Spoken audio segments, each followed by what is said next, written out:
रखना चाहूँगी। इसी बात को बढ़ाते हुए कि महिला और युवा को केंद्र बना के हम आगे अगर योजना बनाएं, तो मुझे लगता है एक जो मुद्दा आज सबके सामने खड़ा है, सबको जितना लोकतांत्रिकरण हुआ है पिछले कई दशकों के चलते, उसमें अपनी आवाज़ ना सुना जाना एक बहुत ही महत्वपूर्ण मुद्दा हो गया है। वो चाहे महिलाओं के लिए हो, चाहे युवाओं के लिए हो, चाहे कुछ भी हो। और इसको बिहार में लालू जी ने कुछ दशकों पहले जाति के आधार पे जिनके पास नहीं थी आवाज़ को स्थान दिया, और उससे एक परिवर्तन हमने देखा जो बहुत महत्वपूर्ण परिवर्तन था,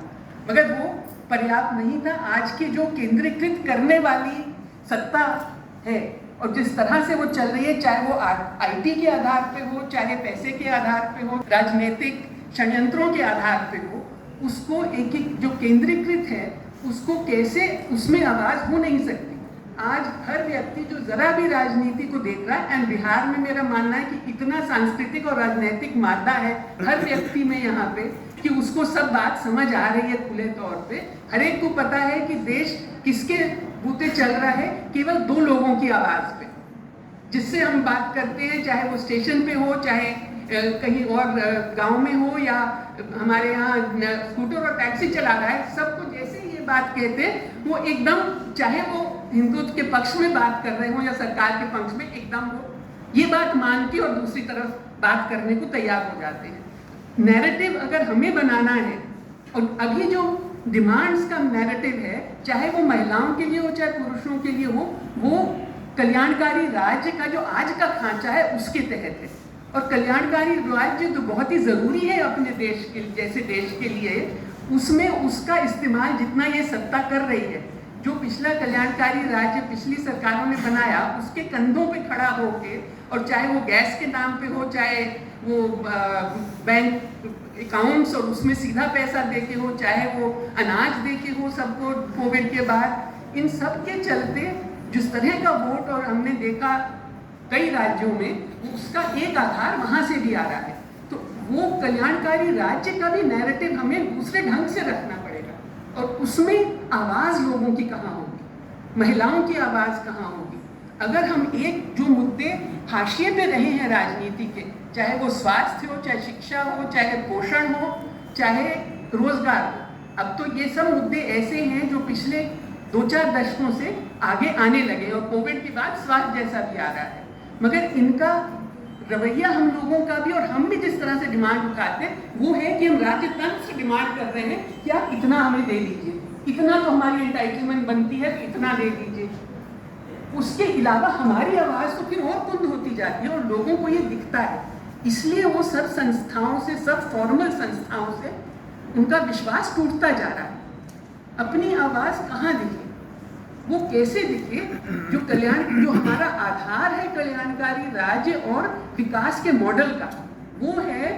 जो यूरोप और अमेरिका का मॉडल हमें दिया गया 19वीं और 20वीं सदी का।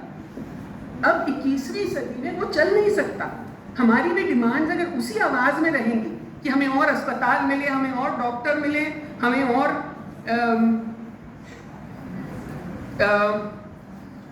बैंक अकाउंट में और पैसा मिले, तो उससे हर लोगों को आवाज़ नहीं मिलती, वो और कुंद हो जाती है। ये नैरेटिव अगर हम आगे बढ़ा सकें, और इसमें फिर भी हमारे कल्याणकारी राज्य से डिमांड रहे,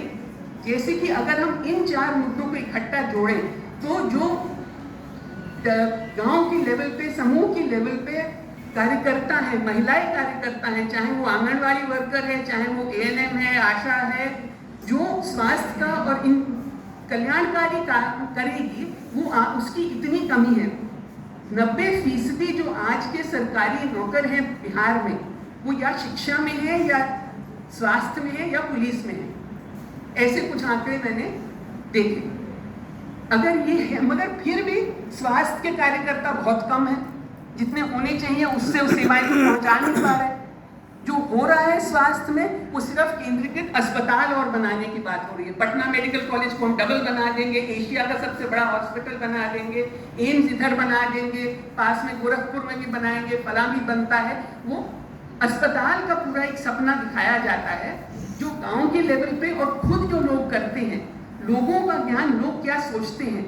और क्या कर रहे हैं। आज भी हम सब अपने परिवार में अगर सोचें तो घरेलू इलाज का इस्तेमाल जो दादी नानी करती थी वो आज भी हम करते हैं, मगर कहीं वो सार्वजनिक चर्चा में नहीं है, किसी पॉलिसी में नहीं है।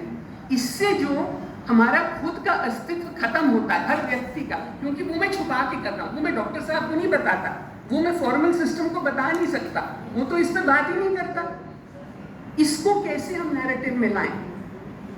तो उससे जो विकास के मॉडल का ही नैरेटिव बदले, हमारी डिमांड्स का तेवर बदले,